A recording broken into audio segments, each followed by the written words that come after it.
Bab 421. Menir Zeng dari Champs-Élysées Spa melihat pemandangan ini benar-benar tercengang. Dia tidak tahu apa yang sedang terjadi, dan penjaga keamanan tidak berani bergerak. Liu Ming bahkan berteriak seperti babi, "Paman berhenti berkelahi. Apa yang sedang terjadi?" Orvel menginjak wajah Liu Ming dengan kakinya, dan berkata dengan dingin, "Liu Ming, aku biasanya memanggilmu keponakan besar dan memberimu wajah, bukan? Kau bertingkah seperti ini di luar?" Liu Ming berkata dengan cemas, "Paman, bagaimana saya memprovokasi Anda? Jika Anda memberitahu saya akan mengubahnya." Saat menendangnya, Orvel mengutuk, "Mr. Wade baik kepada saya sebagai orang tua baru. Anda berani untuk tidak menghormati Tuan Wade. Anda mengatakannya sendiri, apakah Anda mencari kematian?" Baru kemudian Liu Ming menyadari bahwa dia telah memprovokasi seseorang yang tidak seharusnya diprovokasi, dan dengan tergesa-gesa menangis dan memohon, "Paman, saya salah. Saya mengakui kesalahan saya kepada Tuan Wade. Saya minta maaf padanya. Itu salahku. Salahkan saya bersedia memberikan kompensasi atas kerugiannya." Orvel melirik ke arah mobil sport Maseratinya dan mencibir, "Kalian anak-anak tidak benar saat mengendarai mobil baru, bukan? Ayo, hancurkan mobilnya. Ini berantakan. Saya ingin mendengarkannya hari ini." Berdering. "Mengemudi Maserati yang rusak dan mengantarmu ke langit, siapapun berani menyinggung." "Baik." Orang kuat berbaju hitam di belakang segera mengambil klub dan menghancurkan Maserati. Wanita berwajah plastik yang duduk di dalam Maserati berteriak ketakutan, membuka pintu dan berlari keluar. Melihat penampilannya, Orvel tahu bahwa dia bukan burung yang baik, dan segera berkata kepada lawannya, "Ayo, tundukkan wajah plastik itu padaku."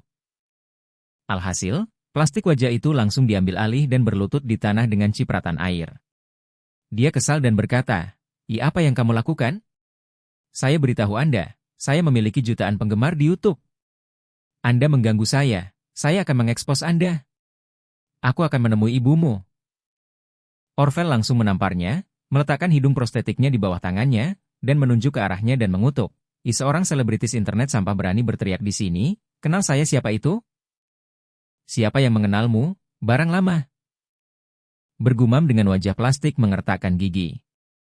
Liu Ming di sebelahnya ketakutan dan menampar wajahnya, mengutuk, "Apakah kamu gila? Ini adalah Master Orvel. Master yang hebat Orvel." Wajah facelift barusan kembali ke mobil, dan menggurui mobil untuk mengambil selfie dengan setir Maserati. "Saya tidak tahu bahwa pria ini adalah Tuan Orvel." Ketika dia mendengar ini, dia ketakutan dan gemetar dan berkata, Tuhan yang agung. "Ya, maafkan aku. Jika aku tahu itu kamu dan membunuhku, aku tidak akan berani menyinggungmu." Orvel berkata dengan dingin, "Buka kunci ponselmu untukku." Wajah plastik tidak tahu apa yang akan dia lakukan, tetapi dia tidak berani untuk tidak mematuhinya. Bagaimanapun, ini adalah raja dunia bawah tanah Aurous Hill, jadi dia hanya bisa melakukannya dengan patuh. Orvel mengambil ponselnya, menyalakan YouTube, dan mengklik langsung untuk memotret. Dia menepuk wajah lawan bicaranya dengan hidung bengkok, dan berkata dengan lantang, "Ayo, katakan ke kamera bahwa kamu adalah bingkai bau dari generasi kedua Pongfu." 10 kali. Melihat Orvel akan menembak wajahnya untuk facelift, dia buru-buru memohon, Tidak mungkin, Tuan Orvel, saya punya banyak penggemar. Jika mereka melihat saya, apa yang harus saya lakukan?" "Jangan beritahu aku." Orvel mengangguk dan berkata, Ikat dia dan bawa dia pergi, dan kirim dia ke KTP saya sebagai seorang wanita selama 3 tahun. Jika dia berani lari, kamu akan membunuhnya." "Iya." Adik-adik laki-laki itu bergegas maju. Wajah itu ketakutan dan buru-buru menangis dan memohon, "Iya Tuhan, kataku. Aku bilang itu tidak cukup." Orvel mengarahkan kamera ke arahnya dan berteriak dengan dingin, "Katakan." Wajah plastik menangis, sambil berkata, Aku generasi kedua dari kerangka bau Pongfu." Setelah berbicara 10 kali berturut-turut, Orvel berhenti merekam dan mengirimkannya langsung ke YouTube-nya. Kemudian dia membanting telepon ke tanah dan menghancurkannya menjadi beberapa bagian. Bab 422. Sekarang, dia ingin menghapusnya tetapi tidak bisa menghapusnya. Di telinga, suara mobil menabrak tidak ada habisnya, dan Maserati yang anyar itu dengan cepat dihancurkan menjadi tumpukan besi tua. Liu Ming gemetar, tidak peduli betapa bodohnya dia mengetahuinya, Dia mungkin menendang lempengan besi kali ini, dan dia memeluk kaki Orvel dan memohon belas kasihan. Ya aku salah. Paman, tolong selamatkan aku sekali, aku benar-benar tahu itu salah. Salah dengan ibumu. Tuan Orvel menendang dada Liu Ming dengan keras, berbalik untuk melihat Charlie, dan meminta instruksi. AMR Wade, bagaimana menurutmu? Charlie menatap Liu Ming dengan dingin dan tersenyum, anak ini sangat menarik. Dia suka mengutuk dan menyemprotkan kotoran dengan mulut penuh.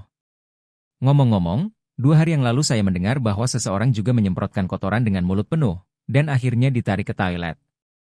Menjilat urinoir, apa kamu tahu ini? Tentu saja Orvel tahu.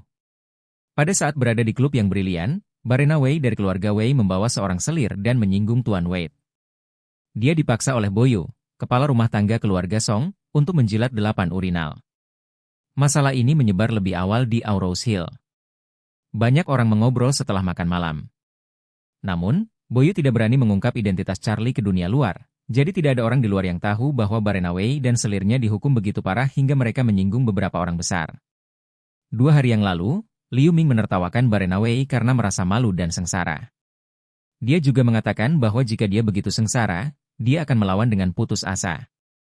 Tanpa diduga, Charlie tiba-tiba mengucapkan kata-kata seperti itu saat ini, dan jiwanya ketakutan. Dia tidak ingin mengikuti jejak Barena Wei dan menjilat urinal di kamar mandi pria. Jadi dia buru-buru memohon, Tuan Wade, saya tidak tahu. Mohon maafkan saya kali ini. Anda lihat bahwa mobil saya juga hancur, dan saya kehabisan napas. Mohon maafkan saya. 1 kali. Charlie tersenyum ringan dan berkata, kamu sepertinya suka menyebutku orang miskin sekarang. Saya pikir Anda tampaknya sangat tertarik dengan kata orang malang. Tidak. Liu Ming buru-buru menggelengkan kepalanya dan melambaikan tangannya, dan menjelaskan dengan bingung, saya orang miskin. Saya orang miskin. Tuan Wade.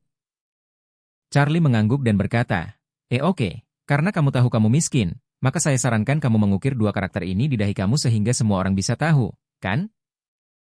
Liu Ming berjongkok ketakutan, dan menangis, AMR Wade, tolong selamatkan aku kali ini. Saya bersedia membayar Anda 5 juta. Oh tidak. Aku akan membayarmu 10 juta. Charlie menggelengkan kepalanya. Saya orang miskin, jadi saya tidak tertarik pada uang Anda. Selain itu, kamu menakuti istriku sekarang. Apakah Anda pikir Anda bisa kehilangan uang? Setelah berbicara, dia bertanya kepada Orvel. AMR Orvel, apakah kamu punya pisau? Orvel buru-buru mengedipkan mata pada lawannya. Anak buahnya segera menyerahkan belati lipat tajam. Orvel menyerahkan belati itu kepada Charlie dengan hormat dan berkata, AMR Wade, kumohon. Bolehkah saya mohon? Charlie memelototinya dan bertanya, menurutmu apakah bermanfaat bagiku untuk menulis prasasti sendiri? Baru saat itulah Tuan Orvel menyadari betapa besar kesalahan yang telah dia buat. Ya, seorang Liu Ming, bagaimana dia bisa memenuhi syarat untuk membiarkan Tuan Wade secara pribadi mengukir di dahinya? Jadi dia buru-buru berkata, AMR Wade, biarkan aku datang. Saya datang. Charlie mengangguk dan berkata, ukir sedikit lebih dalam, aku khawatir jika ukirannya dangkal, dia tidak akan memiliki ingatan yang panjang di masa depan.